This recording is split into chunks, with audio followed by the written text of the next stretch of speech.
applause, everybody. Just so happened to be prepared with 10 minutes of stand-up comedy material that is very Santa-specific. So that's nice how that worked out. My name is Chris Blackwood. Mr. Blackwood is what they call me, and like a disappointing porn search, this is it. This is what I look like. You think it's going to be sexy? Yeah. No, just a liberal arts professor trying to connect. That's what you have. Sorry. There's been a lot of talk about bad gifts tonight. Bad gifts for the holidays.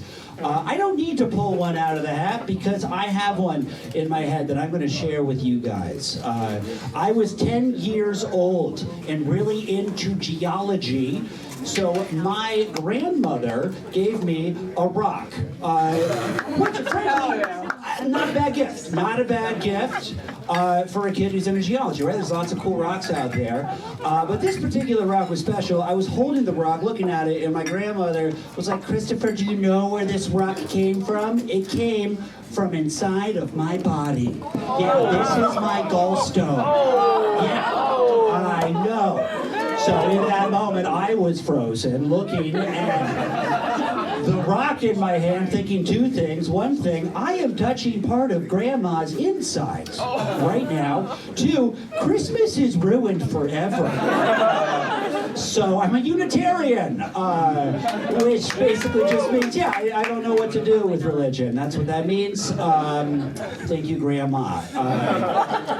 I was a late bloomer. As a kid, I was diagnosed with hyperactivity. I was hyperactive, is what they told me I was, which, by the way, is a little rude, I think, as a society to determine like what the correct amount of hyper is, or active is. You know who else is hyperactive? Michael Jordan, right? He's done a lot. But I was the wrong amount of hyper and active. So the parents, they got together with the teachers, they had a conference, and they decided that to fix the problem, they would hold me back in kindergarten. So I would be a year behind everyone my age for the rest of my school, and they would give me Adderall so I could be hyper-focused on that fact. You think it's sad. It sounds sad. It wasn't, frankly, because I fucking killed kindergarten the second time around. Oh my, I was so good. I was like, you guys, the alphabet? Please, okay? Elemental, that's 4 letters, okay? Also, numbers, I can count all the way up to 19, which also happens to be the age that I'm gonna be when I finally graduate high school. Yeah, but no, it was great. I actually also made the other kids in kindergarten less focused the second time around in kindergarten. I was like, you guys, you don't have to actually nap during nap time. You can just run around and break shit. Oh, and other kids' block towers, knock them over. Way more fun. Yeah. Oh, what happens if you get caught? That's the best part. They will give you drugs and make you the biggest kid in class. No, not messed up at all. I would have ended up talking about it in 30 years regardless, I'm sure. I am getting older because I am alive. That's how that works generally.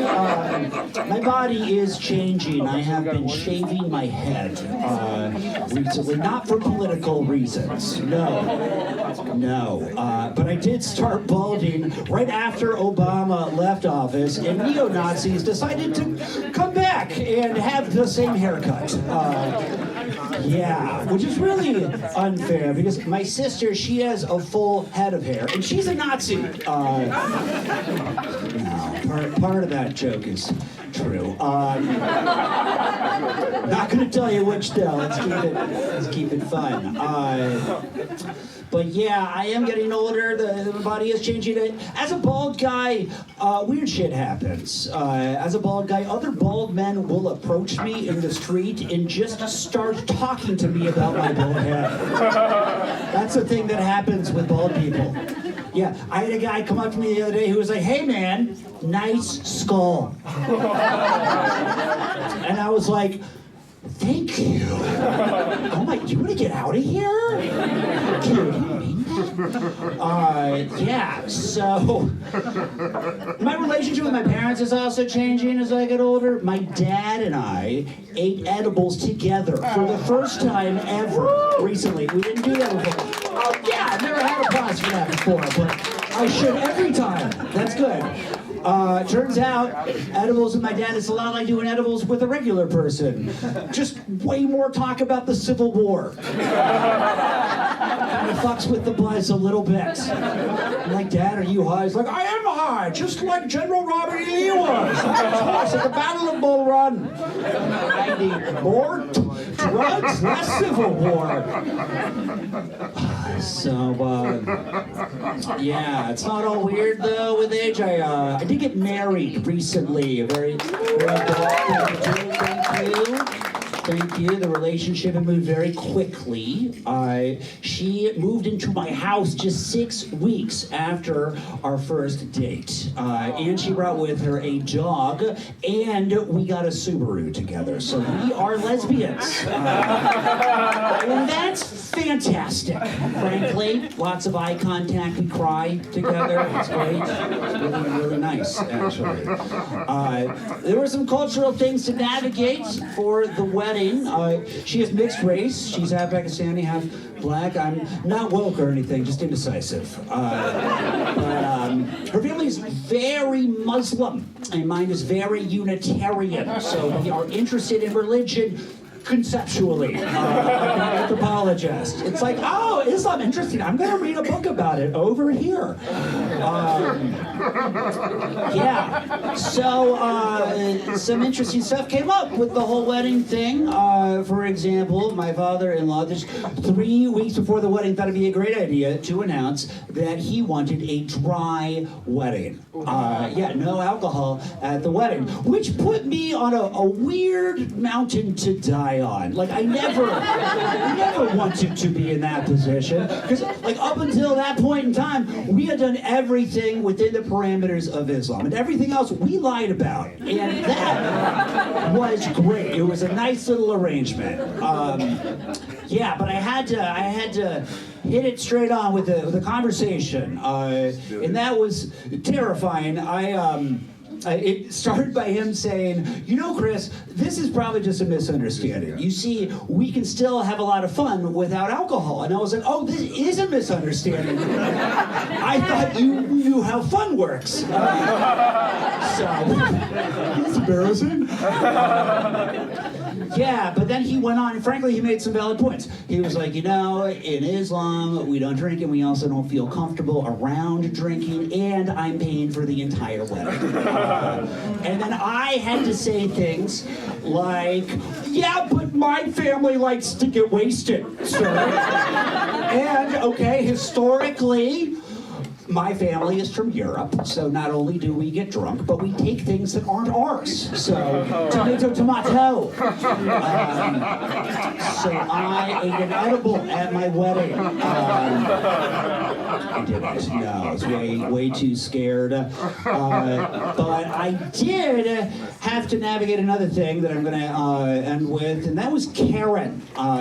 Karen, which by the way is the only way I'm able to say her name, because that is how much I dislike this person. Karen is my dad's fiance.